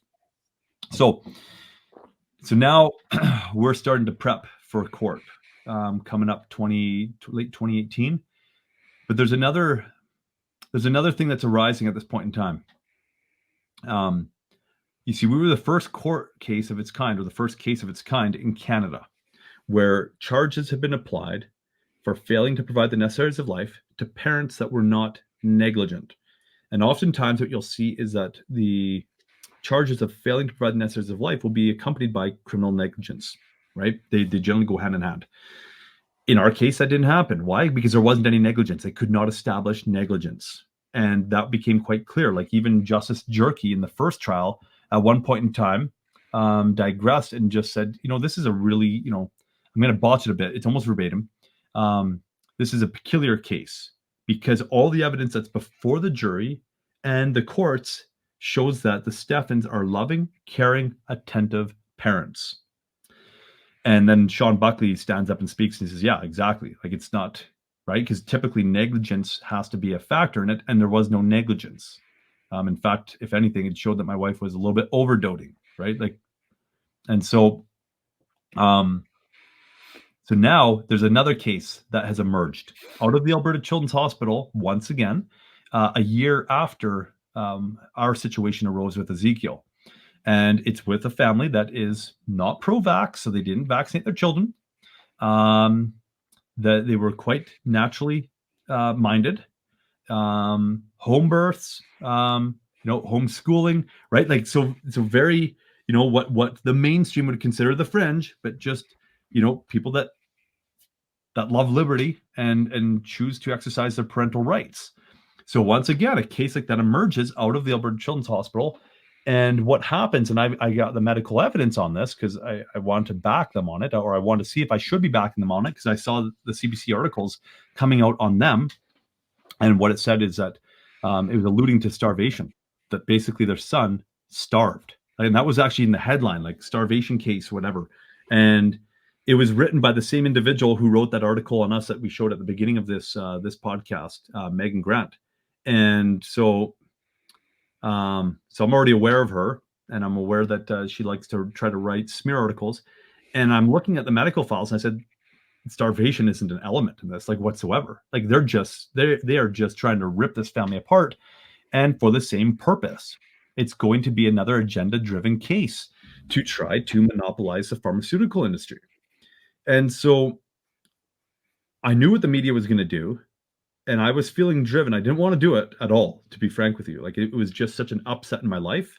There was a little bit of fear surrounding it at this point in time, but I felt that I had to go and attend the court case day in, day out, and I had to go and report on it and be the alternate media to it. So that's exactly what I ended up doing. Ended up being the alternate media to it, and it generated a little bit of attention. So here's one of the news articles from one of the first days of the trial. So here I am. I'm doing one of my live streams outside of the Calgary courts on the Jeremy and Jennifer Clark case, who were charged with failing to provide the necessaries of life, as well as criminal negligence in the death of their son. And so that's Jeremy and Jennifer Clark. You'll see once again, they love to use pictures. What we saw commonplace is that they were continually using pictures of myself and Colette that made us look bad. And so there was, a difference between pictures of like 1-2 seconds where, your face is just a little bit distorted or whatever, your mouth's starting to open, eyes are starting to close, whatever. They would do that often with us. And so you see the same thing here where they just take a picture that, makes them look, that makes them fit the bill of a criminal. Yeah. Right. So I go to report on this case, and this is where it gets interesting. It comes out during the case that there's a massive overdose of saline. Their son, 13-month-old son, arrives to the hospital, and he's got some health issues going on, but nothing life-threatening at that point in time. Obviously, left unchecked, it would become life-threatening, but at that point in time, he's rating 15 out of 15 on the Glasgow Coma Scale rating, so complete neurological functioning. There's no concerns there. Just treat it. Well, what they discover is that he has hyponatremia, low sodium, so electrolyte imbalance. Once again, kind of interesting. And that it's causing these symptoms. So all they need to do is slowly elevate his sodium levels, and nothing wrong with that. But there's specific protocols when you're dealing with hyponatremia that you can only increase the rate of sodium by 0.5 millimoles per liter per hour. Okay. Now he's got a total of about 20, I think it's 23 millimoles per liter he's off. So it's going to take them a total of about 48 hours to safely raise his sodium level to the point where he's back into the normal range and doing fine. And so this had been chronic hyponatremia that had developed over the period, it looks like about a week, right? So his brain had adjusted to it and all that. So that's why he wasn't experiencing significant symptoms from it. Whereas if you or I dipped down that low that quickly, we would end up with life-threatening issues immediately, because the brain wouldn't have had time to adjust for it, and there'd be major osmotic interchange of extra and intracellular fluid taking place that we'd probably have a lot of brain cells and stuff like that dying off. And so they bring him to the hospital and they start to treat him for it. And there's like I said, very specific protocols. Well, within a 12-minute period, they had raised his millimoles per liter by 8. Okay. Now that should have taken place over 16 hours, but they did it within like 12, 15 minutes, right? And so what happens then is it actually creates osmotic demyelination syndrome from the intracellular fluid leaving and going into the extracellular fluid, that you actually have the shrinkage of cells so rapidly that it'll actually sever the axons of the neurons. So your brain cells are literally just shredding apart. So wow. Osmotic demyelination syndrome, or central pontine myelinosis, same condition, just different names. And so they ended up doing this, and literally within about 20 minutes of him receiving treatment, he was into full-blown seizure. So he'd gone 15 out of Glasgow, or 15 out of 15 on the Glasgow Coma Scale rating, to now all of a sudden his brain is dying rapidly to the point that he's in seizure. And in essence, they completely overdose him, not just in relation to the amount of sodium, but also in relation to the volume. They doubled the volume of blood, which would also create hypoxic injury. They doubled the volume of extracellular fluid, in essence. And so now he's not getting enough oxygen delivered to the brain. And so he has hypervolemia, and he's now having his hyponatremia corrected. At for about the first 20 minutes, it was about 70 times over the safe limit. Crazy. So he dies. Within 21 hours, he goes into cardiac arrest. They are able to resuscitate him a few hours later, but then he goes into full-blown seizure again. And then 21 hours later, after the initial treatment was commenced, he went into cardiac arrest again, and he died. Now, here's where it gets twisted, because it's a clear-cut case. They killed him. And what happened is there was an uncharted dosage, and this is just to highlight the level of corruption. This is the same doctor out of the Alberta Children's Hospital that phoned homicide on us and incited all this issue against us. She was attending this young boy, young John Wyatt Clark, and she goes in and gives him a 400 milliliter bolus of saline fluid. Now, he'd already received 200 mils just before that. So within just a few minutes, he receives a total of 600 milliliters of fluid. And now, just for context, he has a total of about, based on his weight, he has a total of about 800 milliliters of blood, right? Max, based on what you'd expect for a 10 kilogram child to have. So a maximum of 800 milliliters of blood, they just put 600 milliliters of fluid into him. They basically doubled his fluid level in moments, right? She doesn't chart it on the medical charts, but she has the arrogance to admit to it from her own personal notes while she's up on stand during this trial. And that was literally like the 200 mils was concerning, and it would have raised his sodium too fast. The 400 was definitely, without a question, a death sentence. And this doctor does this, and she is one of the most senior pediatric intensivists within the Alberta Children's Hospital. And she does this. So you can't say that she did it with ignorance. Like, she's working day in, day out with children. But remember, she's the one that incited the agenda against us initially by getting all the police involved and everything and calling homicide when there was no case of a homicide with Ezekiel, right? Like, he went into respiratory arrest suddenly at home and we couldn't figure out why. That's not homicide. And so the corruption blows up. And shockingly, at the end of all this, and I reported the whole thing, countering the media. And once again, we saw the same patterns. Media was there on the days that it was really damning evidence that was coming out, but the days that really good evidence would come out on the Clarks, the media would disappear, or they just wouldn't show up that day. Once again, they knew what the narrative was. They knew what the script was. They were working with the Crown, and they weren't showing up on the days that it wasn't negative towards the Clarks. So media was once again in collusion to create an agenda against parental rights here in Canada. So I'm reporting on all this, and we think, and that's not, I'm not naive. Like, the jury is seeing everything, and they see it's an incredibly clear case. Annie Savageau also testifies at this case, showing that the autopsy report had been falsified. So now at this point in time, we actually have the Chief Medical Examiner of Alberta, who is the one who performed the autopsy, and we have the former Chief Medical Examiner of Alberta, and they're going head to head. And it was actually just an embarrassment for the Chief Medical Examiner's office, because when the Chief Medical Examiner at that time was being asked specific questions about saline overdose and why didn't you identify that as a cause of death, she said, well, I don't, my expertise isn't working with live patients, so I wouldn't know that. What? People don't die from saline overdose? So you wouldn't know that? That only happens in live patients? No, that takes live patients and turns them to not alive patients, right? We call those dead patients, and they end up on your table, and you're examining them, and you're telling me that you wouldn't know if they had a saline overdose based on the medical files? You're kidding me, right? Because she came to this massive stretch saying that it was a septic infection that had happened, complicated by eczema and malnutrition. And how she had come to terms with the malnutrition is that she had a post-mortem blood test taken that was in contradiction to the pre-mortal, while he was still alive, blood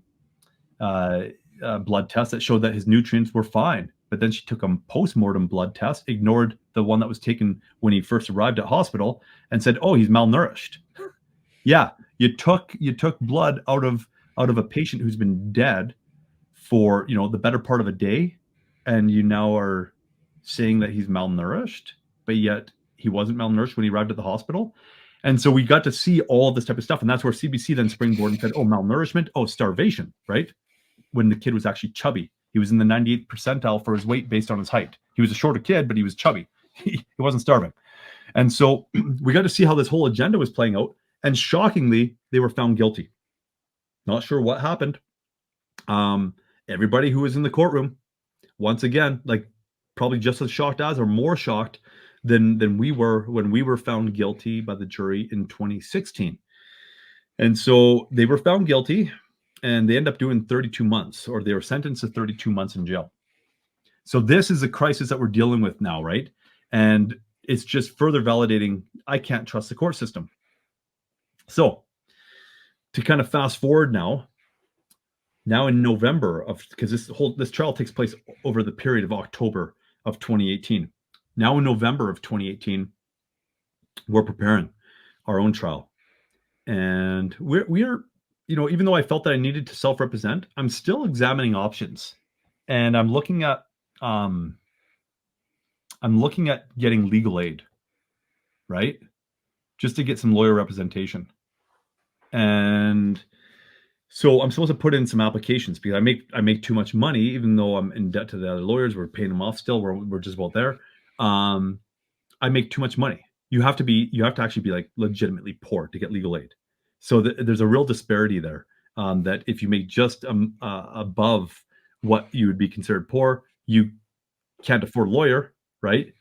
But you also can't qualify for legal aid. So there's a lot of people that are like that just can't defend themselves, right? And this is where you get a lot of people taking plea bargains because they just, the concept of self-representing just seems out of this world. So I'm looking at that, and there is an application that can be made, a Robotham application, that even if you do make more than you're supposed to be qualified for, and it's a really intense type complex case, that you can qualify for legal aid. But then I look into legal aid, and I'm looking at how many hours the lawyer can actually put in and be covered for, and it's next to nothing. I'm saying, why would I do that? I'm going to bring in a lawyer, have the taxpayers fund the lawyer, and the lawyer is going to do an absolute garbage job because they're not allotted the time, like at all, right? They won't even have time to even get up to speed with what this case is even about, like at all. They just don't have the time. And so I'm like, I'm not doing that. That's the stupidest thing. So then, because the courts are aware that I'm going to make this application, they're now trying to push me into the application. Not sure why. It's my choice. And so I come back the one time and said, okay, I've looked into everything. I'm presenting before a judge now at this point, and I don't feel comfortable with the Robotham. Well, you're going to need to make that application. Why would I make the application if I'm not going to accept it? I'm not doing it, right? Like now I'm finding myself arguing, saying that's not the choice I'm going with. And they're saying you basically have to. I'm saying, no, I don't have to. Like, blow off. You're not telling me that I have to get some crappy lawyer so that I get convicted. It's not going to happen. And so we're like, okay, so what do we do? Well, at this point in time, we'd already exposed a lot of corruption as to what had taken place in the first trial, a lot of perjuring, a lot of interesting issues. Crown was playing in on some stuff, going into some incredibly deceptive stuff where they were hiding the true cause of Ezekiel's death. And they knew it. We didn't know it until we found it out from the medical evidence and then looked back at the transcripts and saw how they were guiding away from a particular issue being potassium overload, right? Elevated potassium.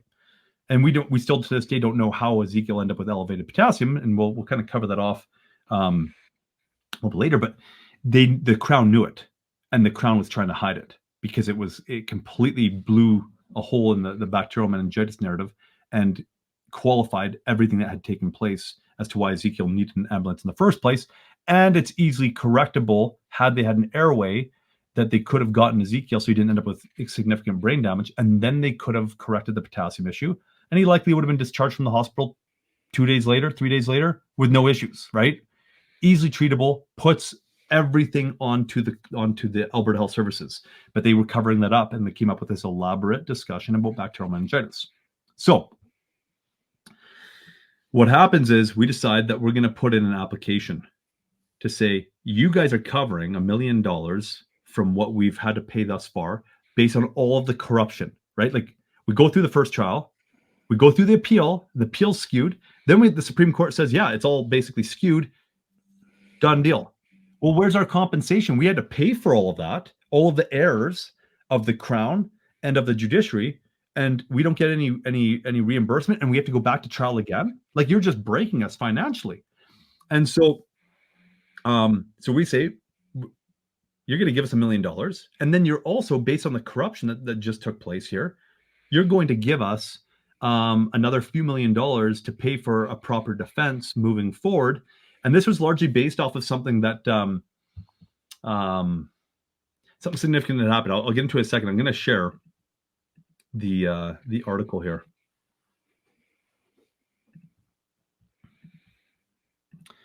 All right. So this comes out December 6, 2018. So this is during that whole time where they're trying to get us to do a Robotham application to get legal aid and to get the lousiest lawyer available, right? Do you want to read the headline for people who aren't watching? Yeah, thank you. Yeah, so David and Colette Stephan apply for stay of charges because we're saying, hey, these charges need to actually be dropped, and millions of dollars from Alberta Justice. Okay, so we're going at Alberta Justice, which has not proven themselves to have any sense of justice at all to date. So I'll actually read portions of the, it's a short article. I'll quickly read it. A former Southern Alberta couple. Oh, go ahead. No, sorry, I was going to say, yeah, go ahead, please read it. Yeah, it's not long. Okay. A former Southern Alberta couple facing a second trial in connection with the death of their 19-month-old son in 2012 are calling for the charges against them to be dropped and are asking for an estimated $4 million from Alberta Justice. David and Colette Stephan were convicted of failing to provide the necessaries of life. You know, it's interesting. She said we're wrongfully convicted, but they won't put that in there. They were convicted of failing to provide the necessaries of life in 2016 in connection with the death of their son, Ezekiel. His death was determined to be the result of meningitis, which it actually wasn't, but okay. An illness that the parents had elected to treat with natural remedies instead of medical intervention. So right there, we still see that twisting of the narrative, saying that he had meningitis, that we knew it was meningitis, and that we were trying to treat it with natural treatments rather than medical intervention. A new trial was ordered for the Stephans by the Supreme Court, as it was determined that the original trial judge did not properly instruct jurors in a way the members of the jury could understand. The couple has since relocated to an area outside of Grand Prairie. They made an appearance on Thursday via a scheduled conference call with the courts in Calgary and Lethbridge that was expected to center on legal aid funding. Instead, the Stephans filed an application for a stay of the proceedings, as well as an order directing Alberta Justice to compensate the couple an estimated $1 million to cover the costs they incurred during the previous proceedings. They are also requesting that Alberta Justice place $3 million in trust to be used by the defense for their retrial scheduled for June 2019. David Stephan told the court that the applications are the result of recently released disclosure evidence that suggests 719 pages of the defense material was released to the Crown by the RCMP. Okay, now I'm gonna hone in on that one. The 719 pages. So here's what happens. So now we're starting to do the whole pre-trial back and forth scheduling. Good for this date. Where's our disclosure? Crown supplies disclosure. Well, the Crown supplied us disclosure, but they actually didn't supply us a proper disclosure. They got the files mixed up, and it was really interesting. I think it was really quite serendipitous. We start going through the files and we realize, wait a minute, why are all these files marked up? Like with highlighter, and there's notes. Wait, and why are those notes our notes? And we're thinking, what the? Over the past year, at this point in time, a full year, my brother Brad and his team had been going through all of this. They had discovered all this corruption. They mark it, they note it. How does the Crown have our defense showing everything that we've discovered, right? So our defense has now been released to them. And we realize, oh, because what we discovered is it actually appears that after they had overdosed Ezekiel on rocuronium bromide, but he was still alive, it actually appears that they finished the job by overdosing him with 3 subsequent doses of the rocuronium bromide later during the STARS transport. After they'd already put him into cardiac arrest with that particular drug, they then gave him 3 doses of it within 30 minutes, which you'd never do. It has a half-life of 45 minutes, and they were giving him adult-sized doses. And so we're saying, why the heck would they do that? And okay, now he gets into the Alberta Children's Hospital. They're saying medically induced coma, which they now completely deny. And you wouldn't find it in any medical reports. But that was the first thing they ever told us, and we were trying to help him come out of a coma. And so now we see that this major issue here, and we're saying there's a potential homicide here. And the evidence is actually pretty strong for it, that somebody made an order out of Alberta Children's Hospital after they'd already messed things up so bad with Ezekiel to basically euthanize him. And many people would say, well, yeah, that's extremely unethical. They wouldn't do that. Well, yeah, they would do that. They're actually pushing for it. And we now see the landscape today is significantly different than what it was 10 years ago, where that would seem like it was on the fringe, but yet we see it now being put into law and all this type of stuff with the whole MAID and everything like that, that human life is definitely not valued within the medical system. In fact, they'll help you exit life quite simply, and they would prefer to do that. So we were saying it looks like there was what could be considered from somebody's end after they messed everything up, a potential, they would deem it to be an ethical euthanization. And the evidence supports it. And so we brought it to the RCMP. Well, the RCMP said, we're just going to throw all this stuff in the garbage. You give this to us, we're throwing it into the garbage. Well, they didn't throw it into the garbage. They then took it and fed it to the Crown. And now our defense files were with the Crown. Now everything that we had that was that would have been a curveball for the Crown going into the trial had already been released to the Crown. The Crown knew everything that we knew at that point in time, which completely compromised our defense. It was highly illegal for the RCMP to do that, to take something that should have been put into a particular investigation, and rather they didn't. They basically absolved themselves of that and say, we're not going to investigate, but we will take those files and we're going to give them to our friends at the Crown so that they can beat you over the head with this a little bit more. And so now we're saying unfair trial, turf it. And we got the case law for it. We've got the case law for it. So then we go into a hearing in January of 2019. And I bring all this stuff forward, all of the grievances, all of the corruption. But at this point in time, this is where it gets really twisted. See, there's a renowned judge, the second top judge in Alberta at that point in time, Associate Chief Justice Rooke. And he's got himself a name here. And I haven't given him this name, but he's developed a name, Rooke the Crook. And we discovered that wasn't far from the truth, if at all far from the truth, in our dealings with him. What happens is, as soon as we bring this stuff forward and we're highlighting the corruption, the previous judge that was trying to ram me into this Robotham application, she's taken off the case. And all of a sudden, Rooke appoints himself to the case. He appoints himself. Remember, he's the second top judge. He's over the Southern Alberta District. And so he's the one that would normally assign judges to it. So now all of a sudden, the curtains are pulled back and we see, the biggest player pop out and put himself right onto the trial himself. And I can tell you right off the bat, his role was to shut me up, because every time I went to bring up some of this substantiated corruption that on the black and white, he would actually yell at me, whether it was over the phone hearings, or whether it was in person within the courtroom. He would continually yell at me. And it got to the point that I just realized, it doesn't affect me. I just need to smile at him while he yells at me, and then ignore the fact that he's getting mad at me for bringing up this evidence, and that I need to finish off supplying that evidence so it's on the record, right? So he's trying to shut me up so that it's not being found on the record, because these become major points of appeal down the road if things don't go well for us. So now I'm trying to bring forward all of this, and he dismisses the whole of it. We have a hearing over the whole of it, saying $4 million, $1 million compensation, $3 million in trust, and we'll get to use that for our defense. And what we use, and what we don't use, and it goes back, to you guys, right? But basically, we've been absolutely compromised in all of this with the illegal activities of the RCMP in releasing these files to the Crown and everything, that now we don't stand a chance at having a fair trial. Like, in no world will we have that. The Crown has had our defense leaked to them. So then what happens is he dismisses the whole of it and says, you're in the wrong courts. This is a civil matter.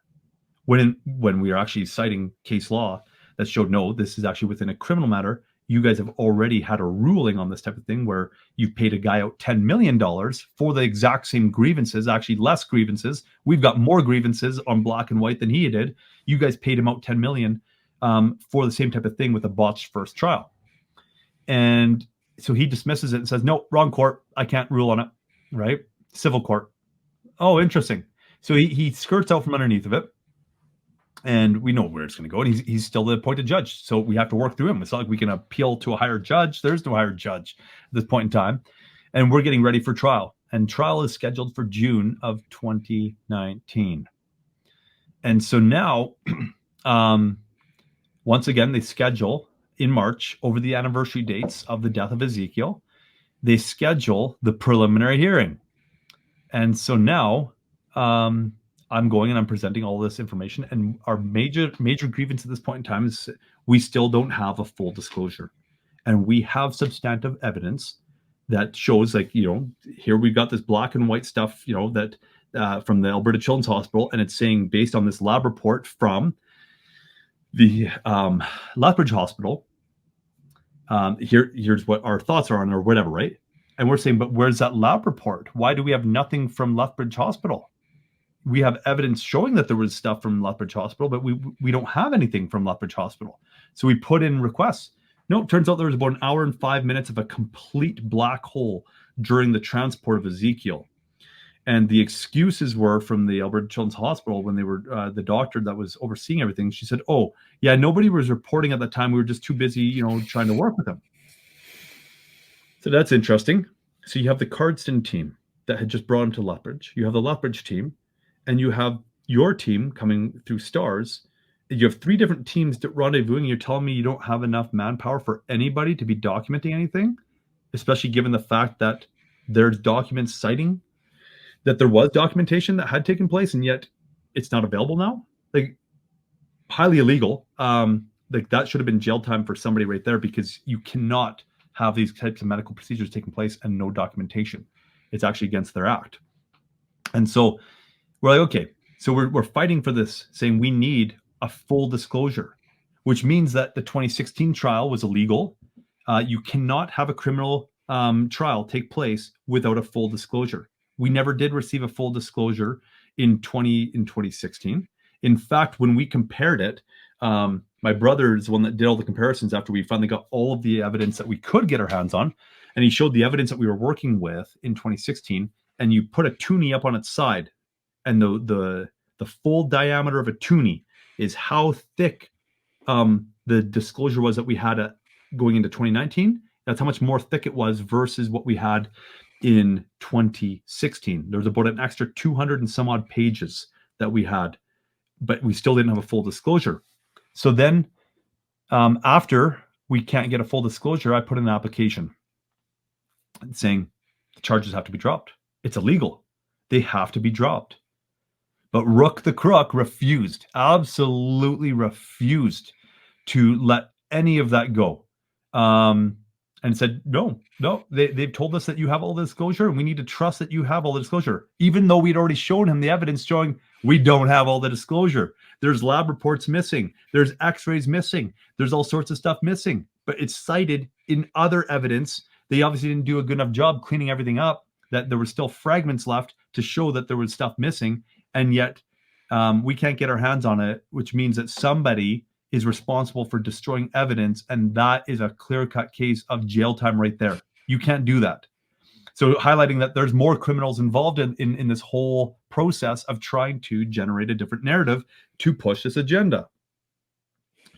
So we're left in this position where it's like, well, what do we do? So we did a final 3 applications before trial arose. Now Rooke, ACJ Rooke, or John Rooke, had kept himself on the case. We kept on asking him, are you going to appoint a different judge for the trial judge? Or are you going to remain the judge because you're biased? And he says, well, I haven't decided yet, right? And that's what he kept on saying, haven't decided yet. And we're getting up into May now, and he's still not giving us a clear-cut answer. So we're like, okay, well, we know what the outcome will be with this guy, because he has suppressed everything. He yells at me every time that I bring up anything about the corruption. And he's not going to be a fair judge, like, at all. So we put in a final 3 applications to him the week before we're supposed to go to trial proper. So we're now in the last week of May. The applications were a stay of proceedings based on the fact that we never did receive all the disclosure.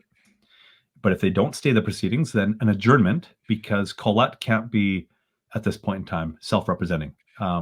She's just not there emotionally. Sure. At all. Like, I'm sure any mother could sympathize, right? The loss of your son, and you're now having to battle it out in an intimidating scenario within the courtroom, right? Over that. So an adjournment of proceedings so that we could actually afford a lawyer, because it would be within about another 6 months, we should be able to afford a lawyer for her at least. I'm going to self-represent. She's going to have a lawyer. And also a recusal application.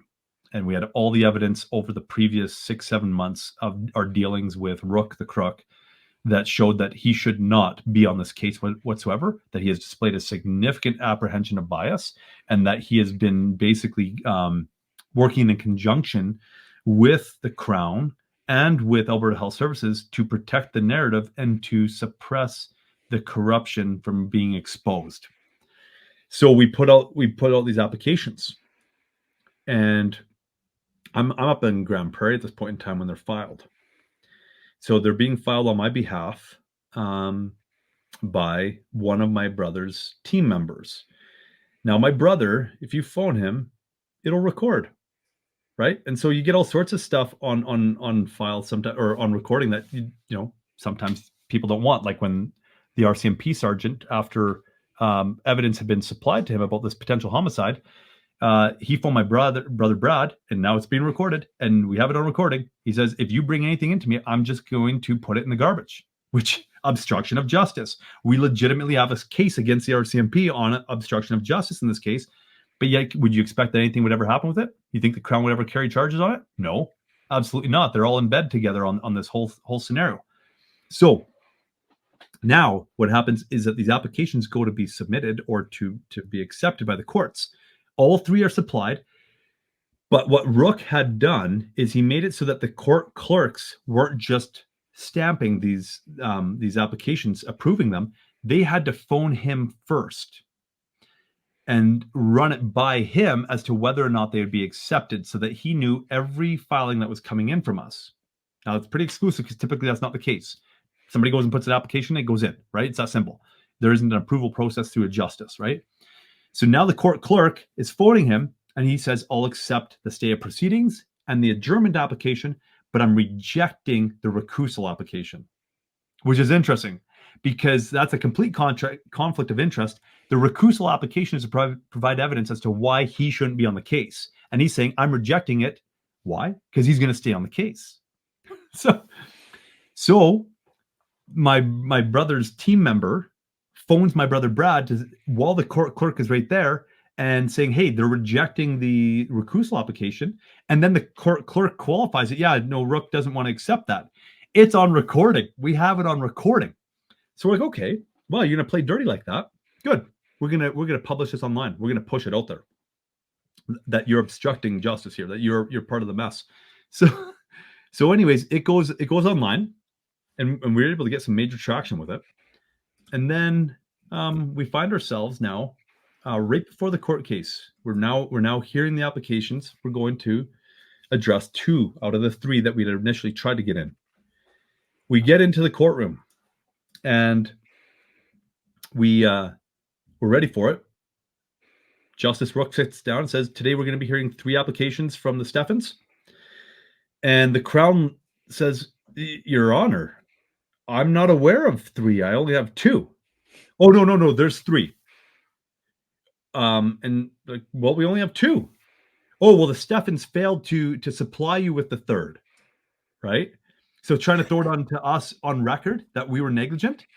But we will be hearing 3. So what I'm going to do is we're going to adjourn this for 10 minutes, and the Steffens are going to supply you with the 3rd application, and then we're going to hear them out. So sure enough, 10-minute break. We quickly print it out. We supply it to them. But in the meantime, I also pull up. I've got ready to play before the courts the recording that says that he rejected it. And so now I get back up and I said, hey, just for the record here, because this looks really bad on me. It looks like we're negligent. I said, for the record, we need to clear this up, that you rejected that 3rd application, that it was not filed with the courts. And I have on recording, and as soon as I start saying that, he says, I'm well aware of that recording.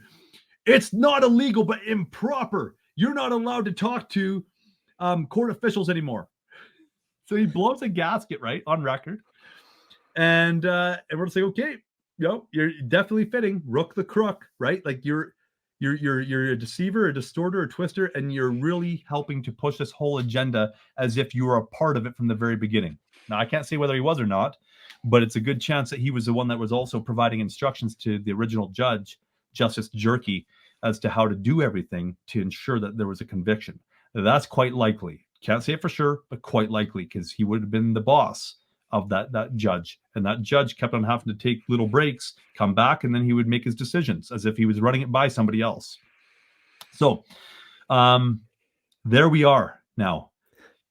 We hear the 3 applications, and of course the whole thing is a kangaroo court. He shuts down the stay of proceedings because he was already part and parcel in helping the Alberta Health Services to not have to disclose all the information. So we don't have a full disclosure. So now we're in a legal trial. He dismisses the adjournment application, saying, you'll figure it out, basically, which typically is extremely rare, that in a situation like that with a highly complex case, for us to say, look, we're ready in 6 months, we'll have a lawyer. Right now we don't have a lawyer. He's saying, nah, too bad, right? Basically, you'll figure it out. And then he obviously denies the recusal application. And now we're about to go into trial proper. We're now about to go into what's looking like about a 1.5 to 2 month trial. And that would become a major gong show. And I think that's basically where we're going to leave it off. Is that where we're leaving it off, or is there anything else that I missed here? No, I think you've got it nailed down. And yeah, our title here of Media Gang-stalking Rooke the Crook, I think we've really gone through that perfectly. And yeah, just the names of these judges, Rooke the Crook and Jerky, just some interesting names to follow suit with character flaws, I guess. But no, that's a perfect way to segue into part 7, which will be coming for you guys next week. But yeah, what a story so far we've got, and we're kind of slowly coming to the conclusion of it with just 2 more episodes left to kind of finish this up, and the story certainly continues, David. Absolutely. Well, it'd be interesting to see where it goes. Once again, they would attempt to bring the vaccine agenda. They tried to resurrect that in 2019. We'll see where that goes in the next podcast as to if they were successful in bringing that forward. And then we also get to see some major stuff surrounding Adi Agbo, and some serious things being exposed on him over the next 1.5 to 2. Well, actually, I don't want to. No spoiler alert here. Anyways, we won't spoil.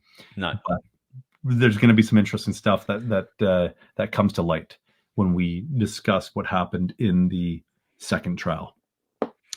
There certainly is, and that's a great place to wrap it up. So that is it for part 6 of the Truehope Family Files. We hope that you're enjoying this story as much as we are to go through it with you. But thank you so much, David, for that. That's amazing. And part 7, which is titled Vindication and an Upright Judge, will be coming to you next week. So be sure to leave us a review on iTunes. You can do a star review on Spotify if you wish to. And be sure to share this episode with friends and family and let them know about this 8-part series and get them to start from the beginning and come through. And it's certainly a commitment to go through the hours of this, but you take it as an episode at a time, split it up into segments. It really is a story worth knowing, especially in 2024 with all the things that we see surrounding us. But that is it from us. We'll see you next week.